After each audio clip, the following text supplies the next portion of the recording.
योगिनी एकादशी व्रत कथा। धर्मराज युधिष्ठिर ने भगवान श्री कृष्ण से कहा, हे त्रिलोकीनाथ, मैंने ज्येष्ठ माह के शुक्ला पक्ष की निर्जला एकादशी की कथा सुनी। अब आप कृपा करके आषाढ़ माह के कृष्णा पक्ष की एकादशी की कथा सुनाइए। इस एकादशी का नाम तथा महात्म्य क्या है, सो अब मुझे विस्तार पूर्वक बतलाइए। श्री कृष्ण ने कहा, हे पांडुपुत्र, आषाढ़ माह के कृष्णा पक्ष की एकादशी का नाम योगिनी एकादशी है। इसके व्रत से सभी पाप नष्ट हो जाते हैं।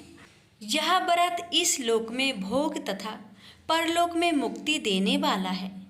यह एकादशी तीनों लोकों में प्रसिद्ध है। इसके व्रत से सभी पाप नष्ट हो जाते हैं। तुम्हें मैं पुराण में कही हुई कथा सुनाता हूँ, ध्यान पूर्वक श्रवण करो। कुबेर नाम का एक राजा अलकापुरी नाम की नगरी में राज्य करता था। वह बड़े ही नेमी धर्मी राजा था और भगवान शिव के उपासक थे। आंधी आए, तूफान आए, कोई भी बाधा उन्हें भगवान शिव की पूजा करने से नहीं रोक सकती थी। भगवान शिव के पूजन के लिए उनके लिए हेम नामक एक माली फूलों की व्यवस्था करता था। वह हर रोज पूजा से पहले राजा कुबेर को फूल देकर जाया करता।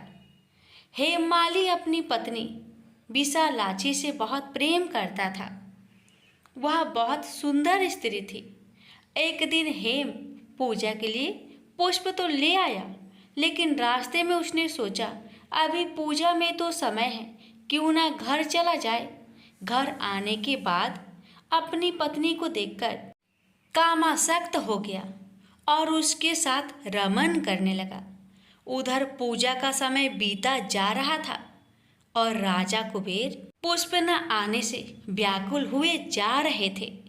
हेममाली की राह देखते देखते जब राजा कुबेर को दोपहर हो गई तो उसने क्रोध पूर्वक अपने सेवकों को आज्ञा दी कि तुम लोग जाकर पता लगाओ कि हेममाली अभी तक पुष्प लेकर क्यों नहीं आया।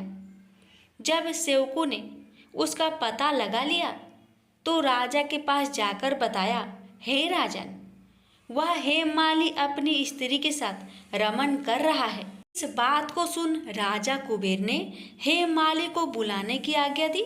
डर से कांपता हुआ हेममाली राजा के सामने उपस्थित हुआ। उसे देखकर कुबेर को अत्यंत क्रोध आया। राजा ने कहा, अरे अधम, तूने मेरी परम पूजनीय देवों के भी देव भगवान शिव जी का अपमान किया है। मैं तुझे श्राप देता हूँ कि तू स्त्री के वियोग में तड़पे और मृत्यु लोक में जाकर कोढ़ी का जीवन व्यतीत करे। कुबेर के श्राप से वह तत्क्षण स्वर्ग से पृथ्वी पर आ गिरा और कोढ़ी हो गया। उसकी स्त्री भी उससे बिछड़ गई। मृत्यु लोक में आकर उसने अनेक भयंकर कष्ट भोगे, किंतु शिव जी की कृपा से उसकी बुद्धि मलिन ना हुई और उसे पूर्व जन्म की भी शुद्ध रही। अनेक कष्ट को भोगता हुआ तथा अपने पूर्व जन्म के कुकर्मों को याद करता हुआ वह हिमालय पर्वत की तरफ चल पड़ा। एक दिन घूमते घूमते मार्कंडेय ऋषि के आश्रम में पहुंच गया। वह ऋषि अत्यंत वृद्ध तपस्वी थे। वह दूसरे ब्रह्मा के समान प्रतीत हो रहे थे और उनका वह आश्रम ब्रह्मा की सभा के समान शोभा दे रहा था। ऋषि को देखकर हेममाली वहां गया और उन्हें प्रणाम करके उनके चरणों में गिर पड़ा और महर्षि के पूछने पर अपनी व्यथा से उन्हें अवगत करवाया। मार्कंडेय ऋषि ने कहा, तुमने मेरे सम्मुख सत्य वचन कहे हैं, इसलिए मैं तुम्हें एक उपाय बताता हूँ। आषाढ़ मास के कृष्ण पक्ष को योगिनी एकादशी होती है। इसका विधि पूर्वक व्रत यदि तुम करोगे तो तुम्हारे सब पाप नष्ट हो जाएंगे। महर्षि की वचन सुन हेममाली ने ऋषि को साष्टांग प्रणाम किया और उनके बताए अनुसार योगिनी एकादशी का व्रत किया। इस प्रकार उसे अपने श्राप से छुटकारा मिला और वह फिर से अपने वास्तविक रूप में आकर अपनी स्त्री के साथ सुख से रहने लगा। भगवान श्री कृष्ण कहते हैं, हे राजन, इस योगिनी एकादशी की कथा का फल 88,000 ब्राह्मणों को भोजन कराने के बराबर है। इसके व्रत से सभी पाप नष्ट हो जाते हैं और अंत में मोक्ष प्राप्त करके प्राणी स्वर्ग का अधिकारी बनता है। प्रेम से बोलिए जय श्री हरि। प्यारे भक्तों, योगिनी एकादशी व्रत में नारायण भगवान और गर्भ गीता पाठ का श्रवण अवश्य करना चाहिए। इसके श्रवण से सभी मनोकामना पूर्ण होती है। तो आइए श्रवण करते हैं नारायण भगवान की कथा। फिर श्रवण करें गर्भ गीता पाठ। ब्रह्मा जी के मानस पुत्र धर्म का विवाह दक्ष की कन्या मूर्ति से हुआ था। इन्हीं मूर्ति की कोख से नर और नारायण का जन्म हुआ। बड़े होने पर नर और नारायण बद्रिका आश्रम चले गए और ईश्वर की कठिन तपस्या करने लगे। उनकी कठिन तपस्या से इंद्र घबरा गए। वे सोचने लगे, अगर ये नर और नारायण इस तरह कठिन तप करते रहे तो एक दिन इंद्रासन पाने का अधिकारी हो जाएंगे। मुझे इनकी तपस्या भंग करनी चाहिए। यह सोचकर इंद्र ने कामदेव को आदेश दिया, कामदेव, तुम अप्सराओं को लेकर बद्रिका आश्रम जाकर नर नारायण की तपस्या भंग कर दो। इंद्र की आज्ञा पाकर कामदेव अप्सराओं को साथ लेकर बद्रिका आश्रम पहुंचा और नर नारायण की तपस्या भंग करने की कोशिश करने लगा। लेकिन नर और नारायण पर कामदेव की माया का कोई प्रभाव नहीं पड़ा। निराश होकर कामदेव अप्सराओं सहित वापस इंद्र के वहां पहुंचा और बोला, देवराज, मैं अपनी कोशिश में असफल रहा। वो दोनों ऋषि भगवान भजन में इतने तल्लीन हैं कि उन पर हमारी किसी कोशिश का भी रत्ती भर भी असर नहीं हुआ। इंद्र बोले, कोई बात नहीं, मैं किसी अन्य तरीके से उन्हें साधना से विचलित करने की कोशिश करूंगा। इंद्र ने अनेक कोशिशें की, किंतु अपनी हर कोशिश में नाकामयाब रहा। पर इस बीच एक ऐसा संयोग बन गया कि इंद्र को अपनी मनचाही मुराद पूरी होते दिखाई देने लगी। एक दिन महर्षि च्यवन नकुलेश्वर तीर्थ में नर्मदा में स्नान करने पधारे। अभी उन्होंने जल पर पैर रखा ही था कि तभी एक सांप ने उनका पैर थाम लिया। महर्षि ने पैर छुड़ाने की बहुत कोशिश की, लेकिन पैर छोड़ने के बजाय सांप ने अपनी जकड़ में और तेज कर दी। वे दर्द से कराह उठे। आह, मेरा पूरा जिस्म सुन्न हो गया।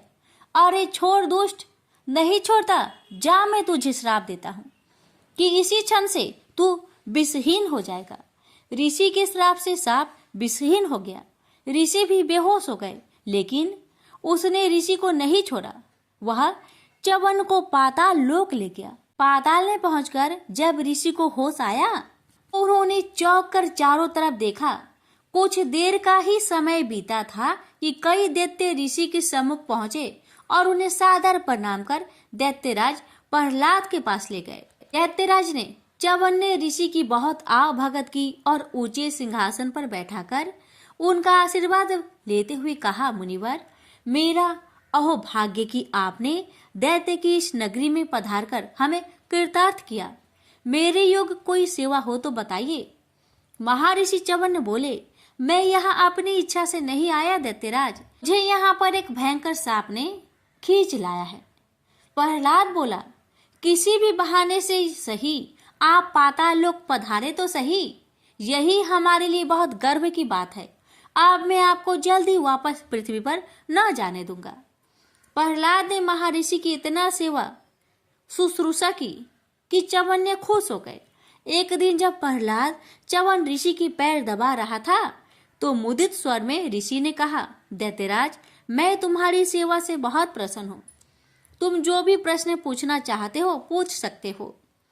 प्रहलाद बोला, महर्षि, बहुत दिनों से मैं तीर्थाटन के लिए जाने की सोच रहा हूँ, किंतु निर्णय नहीं ले पा रहा हूँ। कि किस तीर्थ के दर्शन करने जाऊं? महर्षि बोले, पृथ्वी पर नैमिषारण्य, आकाश पर पुष्कर और पाताल में चक्र तीर्थ है। तुम इनमें से जहां भी चाहो जा सकते हो। प्रहलाद बोला, चक्र तीर्थ तो मैं हो आया हूँ, पुष्कर फिर कभी जाऊंगा। सबसे पहले मैं पृथ्वी पर नैमिषारण्य जाना चाहता हूँ। महर्षि बोले, यदि ऐसी ही तुम्हारी इच्छा है तो बेशक पहले वो ही हो आओ, मेरा आशीर्वाद तुम्हारे साथ है। प्रहलाद अपने दैत्य साथियों के साथ नैमिषारण्य पहुंचा। एक जगह पहुंचकर एक पेड़ की ओर इशारा करके सेनापति ने कहा, महाराज जरा उस पेड़ को तो देखिए, उसकी हर शाखा और तने पर तीर ही तीर घुसे हुए हैं। पेड़ के पास पहुंचकर प्रहलाद ने कहा, किसी पक्के धनुषधारी ने इस पर अभ्यास किया लगता है। हर तीर के नीचे एक बिंधा हुआ नाग। यह तो सरासर हमारी बेइज्जती है। नाग हमारे मित्र हैं, इसलिए जिसने भी इस नागों को इतनी बेदर्दी से मारा है वह हमारा दुश्मन है।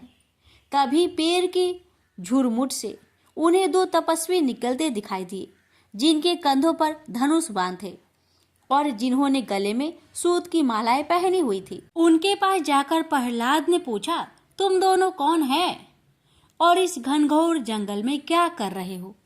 उन व्यक्तियों ने उत्तर दिया, मैं नर हूँ और ये नारायण है। हम इस जंगल में तपस्या करते हैं और शस्त्र अभ्यास भी। प्रहलाद बोला, उस पेड़ पर जो बाने से बिधे हुई नाग है, क्या उन पर भी तुम दोनों ने ही अभ्यास किया है? नारायण बोले, हाँ, परंतु तुम कौन हो और यह प्रश्न किस लिए कर रहे हो? प्रहलाद ने उत्तर दिया, मैं दैत्यराज प्रहलाद हूँ। नागों की हत्या करके तुम दोनों में बड़ा ही अपराध किया है। तुम दोनों को इसका दंड भुगतना पड़ेगा। प्रहलाद की बात सुनकर दोनों तपस्वियों के चेहरे तन गए। वे बोले, कौन देगा हमें दंड? हमें दंड देने वाला भी विश्व में पैदा नहीं हुआ है। अपना रास्ता नापो दैत्याधापति। नर नारायण की बातें सुनकर दैत्यराज प्रहलाद गुस्से से बोला, तुम दोनों तपस्वियों की इतनी मजाल कि दैत्यराज के सम्मान को ठेस पहुंचाओ। ठहरो, मैं तुम्हें अभी दंड देता हूँ। यह कहकर दैत्यराज प्रहलाद ने अपने धनुष पर तीर चढ़ाकर नर की ओर चला दिया, लेकिन नारायण ने उसके तीर को इतनी तेजी के साथ रास्ते में ही काट फेंका कि प्रहलाद भौंकचक्का रह गया। फिर तो दैत्यराज प्रहलाद और नर नारायण के बीच घनघोर युद्ध छिड़ गया। दैत्य सेनापति के संकेत पर एक बड़ी सेना ने नर नारायण को चारों ओर से घेर लिया। नर नारायण अपने तीरों से दैत्यों पर इतनी विकट बाण वर्षा की, दैत्य घबरा गए। दोनों ओर से अग्नि बाण छूटने लगे, पहाड़ टूट टूट कर गिरने लगे, नदियों का जल उछलने लगा, धरती रह रहकर कांप उठी। तभी नर नारायण का एक बाण प्रहलाद को जा लगा और प्रहलाद संज्ञा शून्य हो गया। सेनापति उसे उठाकर युद्ध भूमि से बाहर ले गया और नर नारायण भी अपनी दिनचर्या में लग गए। होश आने पर प्रहलाद को अपनी स्थिति का पता लगा तो उसे बहुत दुख हुआ। उसने सोचा, इतना बड़ा धनुर्धारी होते हुए भी मैं उन दो तपस्वियों से कैसे मात खा गया। भगवान विष्णु के पास चलूं और उन्हीं से इस रहस्य का पता चलेगा। यह सोचकर प्रहलाद भगवान विष्णु के पास पहुंचा और बोला, देव, आपका परम भक्त और अस्त्र शस्त्र चालन में प्रवीण होते हुए भी उन दो तपस्वियों ने मुझे कैसे हरा दिया? मैं इस रहस्य को जानना चाहता हूँ। विष्णु बोले, प्रहलाद, तुम तो सिर्फ मेरे भक्त ही हो, किंतु वे दोनों तो मेरे ही स्वरूप है। फिर तुम उन दोनों से कैसे जीत सकते थे? प्रहलाद ने विनय पूर्वक कहा, मुझे क्षमा कर दे प्रभु, मुझे इस बात का पता नहीं था कि वे दोनों आप ही के स्वरूप है। परंतु देव, मैंने युद्ध में उन्हें पराजित करने की प्रतिज्ञा की हुई है। अब उस प्रतिज्ञा का क्या होगा? विष्णु बोले, तुम उन्हें एक दूसरे ढंग से भी पराजित कर सकते हो प्रहलाद। वह कैसे देव? प्रहलाद ने प्रश्न किया। विष्णु बोले, उनकी पूजा आराधना करके उन्हें प्रसन्न करो। अगर वे प्रसन्न हो गए तो समझ लो तुम्हारी विजय हो गई। भगवान विष्णु की बात सुनकर प्रहलाद पुनः नैमिषारण्य में पहुंचा और पूरी भक्ति भाव से नर नारायण की आराधना करने लगा। उसकी कठिन साधना से प्रसन्न होकर नर नारायण ने उसे दर्शन दिए। फिर बोले, हम तुम्हारी आराधना से प्रसन्न हुए दैत्यराज, लेकिन तुमने तो हमें पराजित करने की प्रतिज्ञा की थी। अब हमारी आराधना किस लिए कर रहे हो? प्रहलाद बोला, पहले मुझे आपके वास्तविक स्वरूप का पता नहीं था देव, लेकिन जब भगवान विष्णु ने मुझे बताया कि आप दोनों उन्हीं के प्रति स्वरूप है तो मेरी आंखें खुल गई। मुझे क्षमा कर दीजिए। नर नारायण बोले, हमने तुम्हें क्षमा कर दिया और अब पराजित पुरुष के रूप में हम तुम्हें आशीर्वाद देते हैं कि तुम अक्षय, अविनाशी और अजर अमर रहोगे। इस पृथ्वी पर जब तक एक भी विष्णु भक्त मौजूद रहेगा, उसके भक्त के रूप में तुम्हें हमेशा याद करता रहेगा। प्रहलाद को आशीर्वाद देकर नर नारायण अदृश्य हो गए और प्रहलाद वापस पाताल पहुंचा और दूसरे ही दिन हिरण्याक्ष के पुत्र अंधक को दैत्य का राजपाट सौंपकर वन गमन कर गया। अपना शेष जीवन अपने हरि भजन में व्यतीत किया और हरि कृपा से अंत में बैकुंठ धाम को गया। नर नारायण की वास्तविक स्वरूप का ज्ञान होते ही इंद्र को अपनी भूल का आभास हो गया और उन्होंने फिर नर नारायण की तपस्या में कोई विघ्न डालने की कुचेष्टा नहीं की। प्रेम से बोलिए विष्णु भगवान की जय। श्री कृष्ण भगवान जी का वचन है, जो प्राणी इस गर्भ गीता का सद्भावना से विचार मनन करता है, सो पुरुष फिर गर्भवास में नहीं आता है। अर्जुन कहते हैं, हे कृष्ण भगवान, यह प्राणी जो गर्भ विषय में आता है, सो किस दोष के कारण आता है? हे प्रभु जी, जब यह जन्मता है तब इसको जरा आदि रोग लगते हैं, फिर मृत्यु होती है। हे स्वामी, वह कौन सा कर्म है जिसके करने से जन्म मरण से रहित होते हैं? श्री भगवान बोले, हे अर्जुन, यह मनुष्य जो है सो आंधा मूर्ख है और संसार के साथ प्रीति करता है। यह वरदान मैंने पाया है और वह मैं पाऊंगा, ऐसी चिंता इस प्राणी के मन से उतरती नहीं। 8 पहर माया को ही मांगता है। इन बातों को करके बार बार जन्मता और मरता है। वह गर्भ विषय दुख पाता रहता है। अर्जुन कहने लगे, हे श्री कृष्ण भगवान, यह मन हाथी की नाई है, कृष्ण इसकी शक्ति है। यह मन तो 5 के बस में है, काम, क्रोध, लोभ, मोह और अहंकार। इन 5 में अहंकार बहुत बली है। ये कौन सा यत्न है जिससे मन बस में होए? वैसे ही मन रूपी हाथी को बस में करने के लिए ज्ञान रूपी अंकुश है। अहंकार करने से यह जीवन नरक में पड़ता है।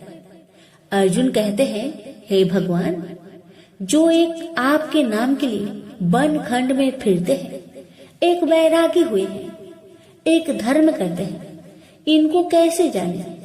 जो वैष्णव है वो कौन है? श्री भगवान कहते हैं, हे अर्जुन, मेरे ही नाम के लिए वनों में फिरते हैं, वह सन्यासी कहते हैं।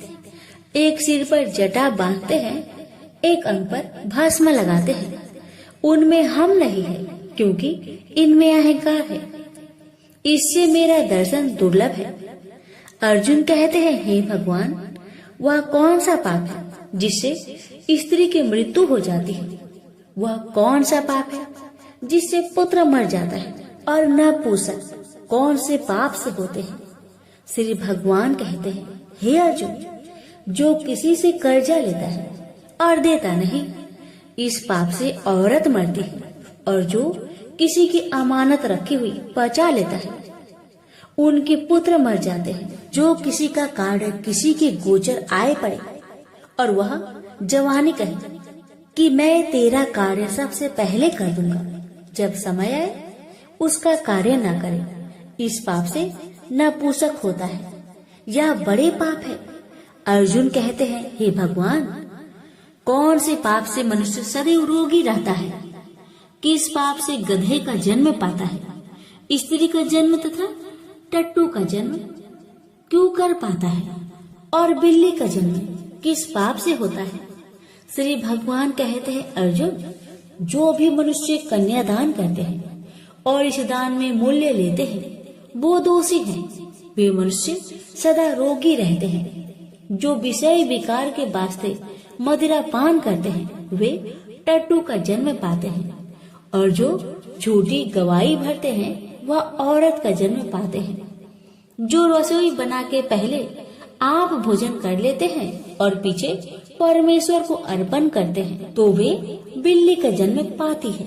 और जो मनुष्य अपनी जूठी वस्तु दान करते हैं औरत का जन्म पाते हैं वह गुलाम औरतें होती हैं। अर्जुन कहते हैं, हे भगवान, कई मनुष्यों को आपने स्वर्ग दिया, सो उन्होंने कौन सा पुण्य किया है? और कई मनुष्यों को आपने हाथी घोड़ा रथ दिए हैं, उन्होंने कौन सा पुण्य किया है? श्री भगवान कहते हैं, हे अर्जुन, जिन्होंने स्वर्ण दान किया है उनको हाथी घोड़े वाहन मिलते हैं। जो परमेश्वर के निमित्त कन्यादान करते हैं सो पुरुष का जन्म पाते हैं। अर्जुन कहते हैं, हे भगवान, जिन पुरुषों के अंदर विचलित शरीर है उन्होंने कौन सा पुण्य किया है? किसी 2 घर के संपत्ति है, कोई विद्वान है, उन्होंने कौन सा पुण्य किया है? श्री भगवान कहते हैं, हे अर्जुन, जिन्होंने अन्न दान किया है उनका सुंदर स्वरूप है। जिन्होंने विद्या दान किया है वह विद्यावान होते हैं। जिन्होंने संतों की सेवा की है वह पुत्रवान होते हैं। अर्जुन कहते हैं, हे भगवान, किसी को धन से प्रीति है, कोई स्त्रियों से प्रीति करते हैं, इसका क्या कारण है? समझाकर कहिए। श्री भगवान कहते हैं, हे अर्जुन, धन और स्त्री सब नाश रूप है, मेरी भक्ति का नाश नहीं है। अर्जुन कहते हैं, हे भगवान, यह राजपाट किस धर्म के करने से मिलता है? विद्या कौन से धर्म करने से मिलती है? श्री भगवान कहते हैं, हे अर्जुन, जो प्राणी काशी जी में निष्काम भक्ति से तप करते हुए देह त्यागते हैं वह राजा होते हैं, और जो गुरु की सेवा करते हैं सो विद्वान होते हैं। अर्जुन कहते हैं, हे भगवान, किसी को धन अचानक बिना किसी परिश्रम से मिलता है सो उन्होंने कौन सा पुण्य किया है? श्री भगवान कहते हैं, हे अर्जुन, जिन्होंने गुप्त दान किया है उसको धन अचानक मिलता है। जिसने परमेश्वर निमित्त पराया कार्य संवारा है वह मनुष्य रोग से रहित होते हैं। अर्जुन कहते हैं, हे भगवान, कौन सा पाप से अम्ली होते हैं और कौन से पाप से गूंगे होते हैं और कौन से पाप से कुष्ठी होते हैं? श्री भगवान कहते हैं, हे अर्जुन, जो आदमी नीच कुल की स्त्री से गमन करते हैं सो अम्ली होते हैं। जो गुरु से विद्या पढ़कर मुकर जाते हैं सो गूंगे होते हैं। जिन्होंने गौ घात किया है वे कुष्ठी होते हैं। अर्जुन कहते हैं, भगवान, जिस किसी पुरुष की देह में रक्त का विकार होता है वह किस पाप से होता है? और कोई दरिद्र होते हैं, किसी को खरक वायु होती है, और कोई अंधे होते हैं तो कोई पंगुल होते हैं, सो कौन से पाप से रहित होते हैं? और कई स्त्रियां बाल विधवा होती है तो यह किस पाप से होती है? श्री भगवान कहते हैं, हे अर्जुन, तो सदा क्रोधवान रहते हैं उन्हें रक्त विकार होता है। जो मलिन रहते हैं वह सदा दरिद्री होते हैं। जो कुकर्मी ब्राह्मण को दान देते हैं उनकी खरक वायु होती है। जो पराई स्त्री को नंगी देखते हैं, गुरु की पत्नी को कुदृष्टि करते हैं सो अंधे होते हैं। जिसने गुरु और ब्राह्मण को लात मारी है सो लंगड़ा व पंगुल होता है। जो औरत अपने पति को छोड़कर पराये पुरुष से संग करती है सो वह बाल विधवा होती है। अर्जुन कहते हैं, हे भगवान, आप पर ब्रह्मा हो, आपको नमस्कार है। आगे मैं आपको संबंधी जानता था, परंतु अब मैं ईश्वर रूप में जानता हूँ। हे पर ब्रह्मा, गुरु दीक्षा कैसी होती है सो कृपा करके मुझसे कहिए। श्री भगवान कहते हैं, हे अर्जुन, तुम धन्य हो, तुम्हारे माता पिता भी धन्य हैं, जिनके तुम ऐसे पुत्र हो। हे अर्जुन, सारे संसार का गुरु जगन्नाथ, विद्या का गुरु काशी, चारों वर्णों का गुरु सन्यासी है। सन्यासी उसको कहते हैं जिन्हें सबका त्याग करके मेरे प्रति मन लगाया है, सो ब्राह्मण जगत गुरु है। हे अर्जुन, यह बात ध्यान देकर सुनने की है। गुरु कैसा करे? जिसने सब इंद्रियां जीती हो, जिसको सब संसार ईश्वर में नजर आता हो और सब जगत से उदास हो। ऐसा गुरु करे जो परमेश्वर को जानने वाला हो और उस गुरु की पूजा सब तरह से करे। हे अर्जुन, जो गुरु काम भक्त होता है और जो प्राणी गुरु की पूजा सब तरह से करे। हे अर्जुन, सो गुरु का भक्त होता है और जो प्राणी गुरु की पूजा सब तरह से करे। हे अर्जुन, जो गुरु का भक्त होता है और जो प्राणी गुरु के सम्मुख होकर भजन करते हैं, उसका भजन करना सफल है। जो गुरु से विमुख है, उनको सप्त ग्राम मारे का पाप है। गुरु से विमुख प्राणी दर्शन करने योग्य नहीं होते। जो गृहस्थी संसार में गुरु के बिना है, चांडाल के समान है। जिस तरह मदिरा का भंडार हो, उसमें जो गंगा जल है सो अपवित्र है, इसी तरह गुरु से विमुख का भजन सदा अपवित्र होता है। उसके हाथ का देवता भी नहीं लेते, उसके सब कर्म निष्फल है। कुकर, सुकर, गंधर्व, काक, ये सब की सब योनि में बड़ी खोटी योनि है। सबसे यह मनुष्य खोटा है जो गुरु नहीं करता। गुरु बिना गति नहीं होती, यह अवश्य नरक को जाएगा। गुरु दीक्षा बिना प्राणी के सब कर्म निष्फल होते हैं। हे अर्जुन, जैसे चारों वर्णों को मेरी भक्ति करना योग है, तैसे गुरु धार के गुरु की भक्ति करना योग है। जैसे गंगा नदियों में उत्तम है, सब व्रतों में एकादशी का व्रत श्रेष्ठ है, वैसे हे अर्जुन, शुभ कर्मों में गुरु सेवा उत्तम है। गुरु दीक्षा बिना प्राणी पशु योनि को पाता है। जो धर्म भी करता है सो पशु योनि में फल भोगता है, 84 योनियों में भ्रमता रहता है। अर्जुन कहते हैं, हे श्री कृष्ण, भगवान, गुरु दीक्षा क्या वस्तु है? भगवान कहते हैं, अर्जुन, धन्य जन्म है तेरा जिसने यह प्रश्न किया है। तू धन्य है। गुरु दीक्षा के 2 अक्षर है, हरिओम। इन अक्षरों को गुरु कहता है। यह चारों वर्णों को अपना श्रेष्ठ है। हे अर्जुन, जो गुरु की सेवा करता है उस पर मेरी प्रसन्नता है। वह 84 से छूट जाएगा, जन्म मरण से रहित हो, नरक नहीं भोगता। गुरु की सेवा करता है, उसको कई अश्वमेघ यज्ञ के पुण्य का फल मिलता है। गुरु की सेवा मेरी सेवा है। हे अर्जुन, हमारे तुम्हारे संवाद जो पढ़ेंगे सो गर्भ के दुख से बचेंगे, 84 कट जाएगी। इसी से इस पाठ का नाम गर्भ गीता है। श्री कृष्ण भगवान जी के मुख से अर्जुन ने श्रवण की है। गुरु दीक्षा लेना उत्तम कर्म है। उसका फल है कि नरक से वह 84 से जीव बचा रहता है। भगवान बहुत प्रसन्न होते हैं। प्रेम से बोलिए श्री कृष्ण भगवान की जय।